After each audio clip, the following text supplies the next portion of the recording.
Korea was politically and culturally unified before the Japanese stole their sovereignty in 1876 by forcing them into an exploitive treaty. By 1894, Japan had full control over Korea and began colonizing. They brutally oppressed the Koreans and forced assimilation into Japanese culture. But during World War II, Japan was fighting too many battles. Korean resistance groups fought Japanese troops and prepared for liberation once the Japanese Empire fell, including Kim Il-sung, who would become the first North Korean leader. In 1945, after Japan's surrender, Korea was finally liberated. Except it wasn't. Korea didn't have an official unified government.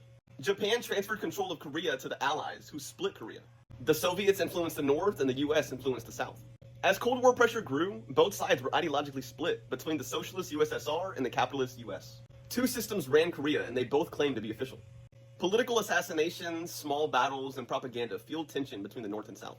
Korean people were still under oppression. In the North and South, they lacked personal freedoms and independence. In 1950, North Korea invaded South Korea, hoping to unify. After 3 years of war and millions of lives lost, a ceasefire was signed and a demilitarized zone on the border was created. No peace treaty was ever established, and it remains the most heavily militarized border on the world. Fear of future imperial enemies and war against the South allowed an authoritarian government to form in North Korea. The war left the North devastated and with a militarized society. Trade restrictions and Western sanctions limited rebuild in the North. South Korea initially fell into an authoritarian capitalist government, but US aid helped rebuild infrastructure and the economy after the war. Until 1987, South Koreans lacked personal freedoms and civil rights. Imperialist influence and wars over control led to the destruction of Korean culture, millions of lives, and separated generations of families.